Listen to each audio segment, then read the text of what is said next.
This video is full of spoilers for Nazmir, Zuldazar, Uldir, King's Rest, and basically everything about the trolls in the Battle for Azeroth Alpha. I'm going to spoil pretty much all of it. You have been warned. So I've been mulling over a lot of story points in my head, and I found myself reaching a conclusion rather repeatedly. Not a unique one, and certainly a far-fetched one, but one that I think could be absolutely amazing to see, especially for the players like me that adore troll lore and haven't had a satisfying story about them since Mists of Pandaria, perhaps even earlier. So here we go.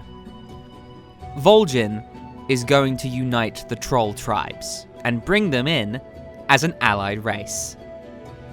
A few bits of backstory first to kind of lay down the groundwork for this theory. Trolls are separated into tribes, and each one is a little different. Kind of like the different orc clans, but way more diverse. They're loosely categorized as Zandalari, Blood, Forest, Jungle, Dark, Ice, and Sand trolls, then further categorized into tribes. So I'm just going to list them here. Zandalari, Fire Tree, Moss Flayer, Raven Tusk, Shadowglen, Shadowpine, Smolderthorn, Vilebranch, Witherbark, Drakari, Winteraxe, Gurubashi, Bloodscalp, Darkspear, Hikari, Razorbranch, Shadowspear, Skullsplitter, Faraki, and maybe more. In short, there are a lot of troll tribes out there, scattered all across the world. That's part of why they always seem to appear pretty much anywhere we go. They're the oldest race in the world and have had a lot of time to spread out and build everywhere. Part of what defines these troll tribes is their hostility. Almost every single non-horde troll tribe, which is the Darkspear, Raven Tusk, and Shatterspear tribes, is hostile to players, attacking them on sight, no matter what. They are a violent and savage people and will attack even their own kind if they aren't part of their tribe. Exceptions to this include characters like Mazoga in Tanaris, who is a Faraki troll that tricks the player into retrieving a powerful weapon to bring back to his chieftain, Ukor's Sandscalp, who then murders him for it anyway. But the thing is, this wasn't always the case. Long before the Sundering and the fall of the trolls, they were actually united against a common foe, the insectoid Akia, which we now know as the Karaji from Silithus and the Mantid from Pandaria, and their leader, Kithix. The Zandalari, as the oldest and most venerated tribe, created something called the Empire of Zul and united every troll tribe together to battle those enemies and, after their victory, spread the tribes across the world to keep peace. Since then, the Zandalari have acted as mediators for every single troll tribe. In the lore, this took the form of a great meeting. Every 6 years, envoys from all troll tribes would arrive at Zuldazar to discuss matters that affected their entire race. Every now and then, the Zandalari would show up to help the player out in World of Warcraft, helping unite adventurers against Hakar and Vanilla, then chronicling the fall of the Drakari Empire in Wrath of the Lich King, and then suddenly becoming bad guys in Pandaria.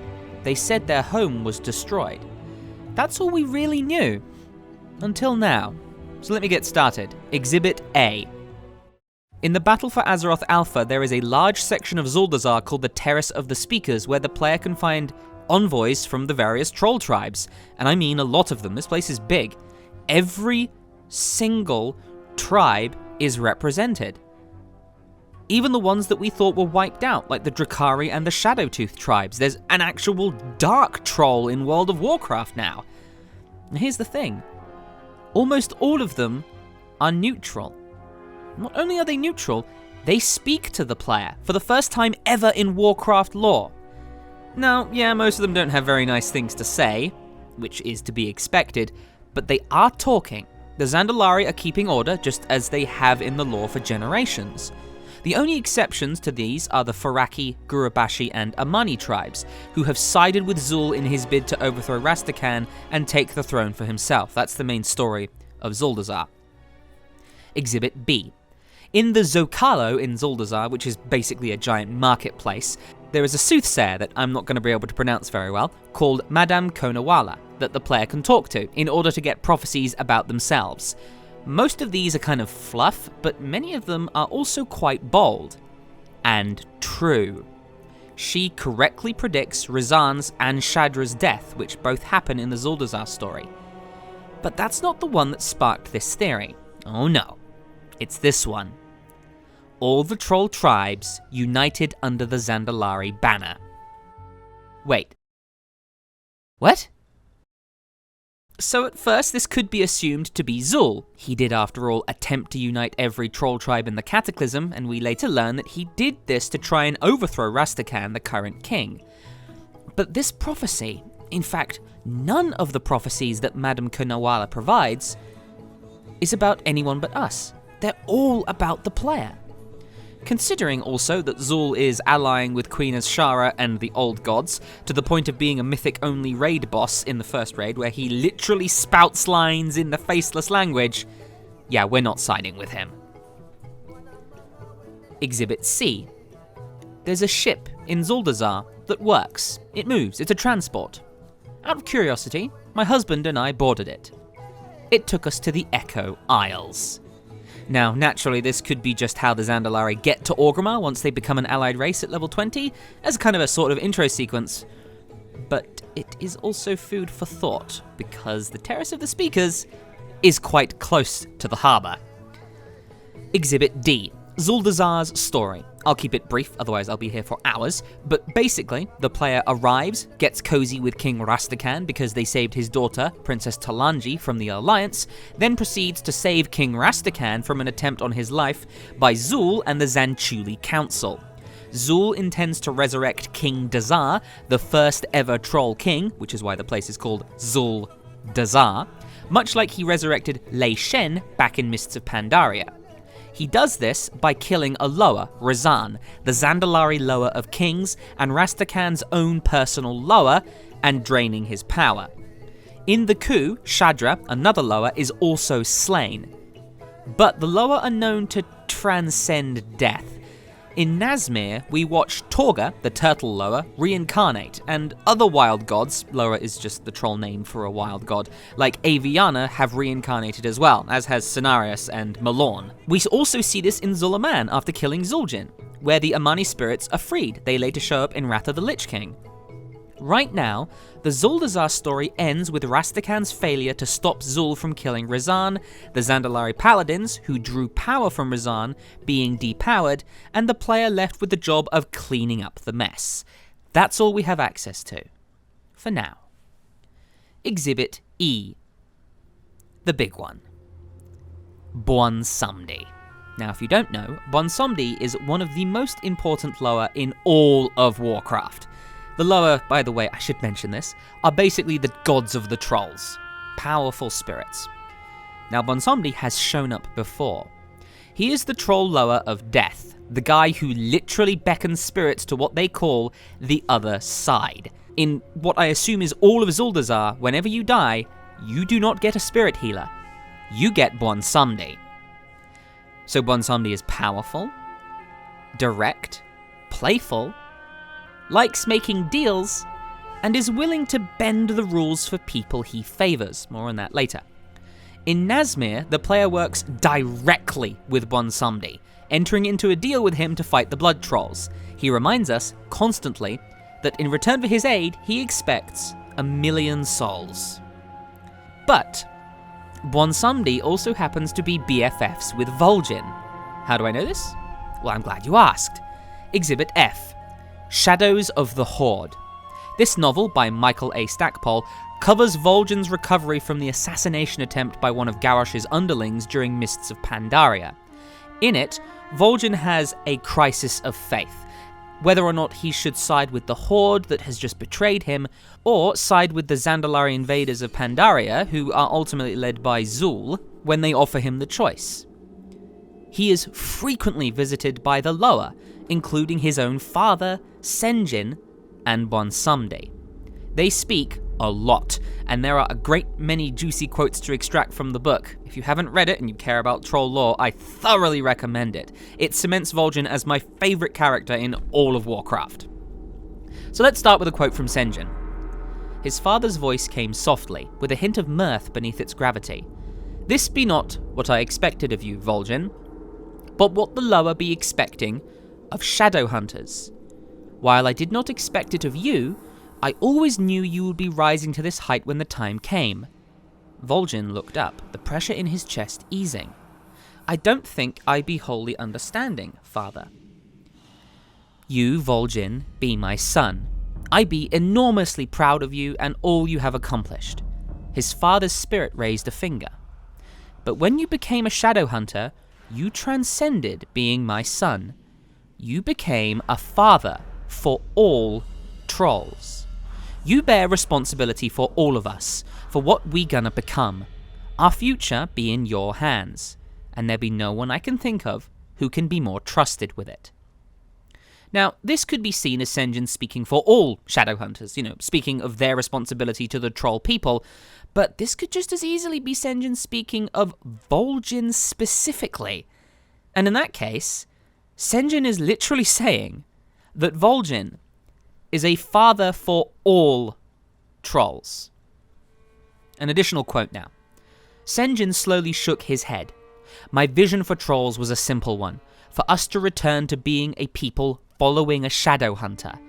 That required something special, however, a shadow hunter who could lead. Many shadow hunters be content to refuse a journey which leads to disaster. You, my son, be a shadow hunter who can lead away from disaster. If this means that you be leading us to a place where race matters less than the content of the heart, where deeds matter more than intent, then this be where we gonna thrive." Interesting little quote there, eh? And yeah, it's easy to look at this and say, yeah, it's a novel. The novels and WoW don't always mesh, and this is true. However, there are direct links to this novel in the Zuldazar story. You fight both Vilnak Dor and Warlord Cow in the Zuldazar story. Both of these bad guys work with Zul in Shadows of the Horde, and they work with Zul in Zuldazar. There is a definite link here. Vol'jin is even able to convince Bonsumdi to save a human's life. The guy's name is Tyrathan Court. He's a human hunter. Here's a quote from that scene. "He waited to feel Tyrathan stir, but was not content to leave things to magic alone. He closed his eyes and searched. He didn't have to work hard or go far, because Bonsumdi's presence blanketed the monastery. This one not be yours for the taking," Vol'jin said. "Be you so bold, Shadowhunter, to tell the lower what we can and cannot be doing?" Sen'jin's voice rang in Vol'jin's ear. "Perhaps he means that the man be not yours to take yet. Yes, there be oaths, there be obligations." The god of the dead laughed. "If that be sufficient to bar me, my realm would be empty, and no one would ever be dying." "A Shadowhunter's oath." Vol'jin lifted his chin. "Perhaps that be sufficient to influence you." The spectral lower shrugged. "You have given me many to harvest, and many more gonna be dying in the cold. If any survive to report what happened, they're gonna be deemed mad and executed for cowardice." Bonsumdi smiled. "Silk Dancer gonna rejoice in the web you've woven for her.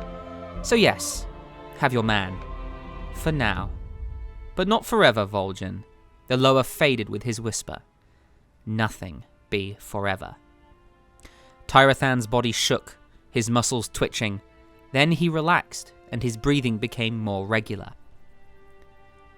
Vol'jin did that. With a guy who sounds like this. "No one be telling Bonsumdi what to do. So, you think you have what it takes to face me, little thing?" So, to quote HNW on Tumblr, we have a character that has been created, constructed, and developed to unite the troll tribes in a completely different way to what Prophet Zul intends, symbolizing a growth in character for the oldest race on Azeroth, a world set in a story of fantasy and magic, where resurrection is a thing, and many people have been rezzed not once but twice, where the goddamn character we're talking about is this world's version of Hades' favorite, and still has his narrative incomplete, in an expansion set around his literal purpose. Yeah, it's insane to think that Vol'jin won't be around. Oh, wait a minute! Exhibit G. Vol'jin has just been mentioned in broadcast text. I'll post it right here for you to glance at. Now, just remember that Christy Golden herself has mentioned that there are red herrings in the data mined text, so this is all speculation and I might be getting thrown off here, but Have a look. So we'll get back to a few of these lines, but it's clear that most of this text is coming from Zalazane. If you don't know who Zalazane is, basically he was a bad guy on the Echo Isles, an old childhood friend of Vol'jin's, who was eventually killed. And we'll come back to it. And there's a very particular line I want to come back to here, but just wait. For now, I want to briefly bring your attention to a quest chain in northern Stranglethorn.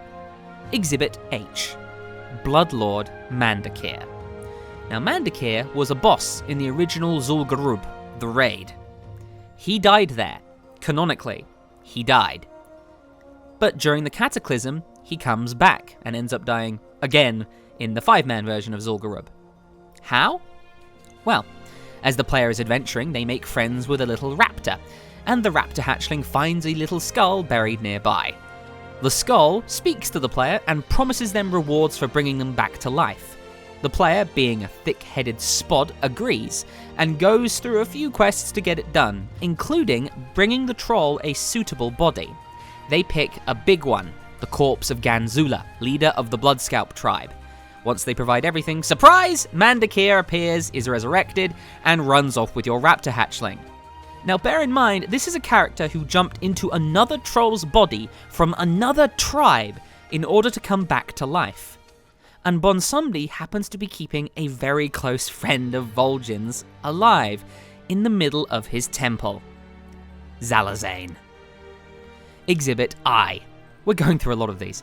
Zalazane and Vol'jin were friends at youth, but eventually separated and became enemies after Zalazane turned on his tribe with dark magic. They were both Darkspear. This ended with the reclamation of the Echo Isles just before Cataclysm, in which Bonsumdi himself took Zalazane away. If Vol'jin were looking for a body to inhabit, well, there's one right there. That said, some of the broadcast text suggests that Zalazane's body is destroyed, so perhaps something goes wrong.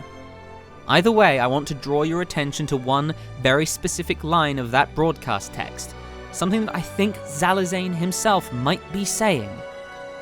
What? Vol'jin, you could not have grown so strong without becoming There's only one possible thing in my mind that this could be.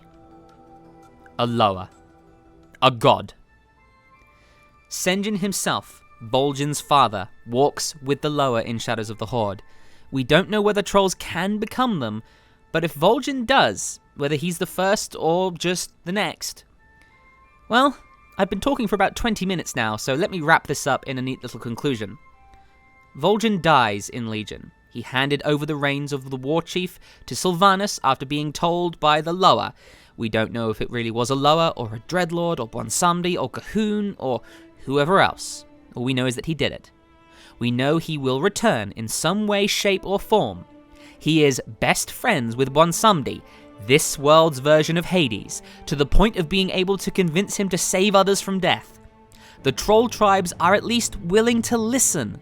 Sen'jin has called him the father of all trolls. There is a spot in the lower pantheon with Rizan and Shadra's deaths, even if they can come back, and if there even needs to be a spot for a new Loa to rise. Loa can't really die after all.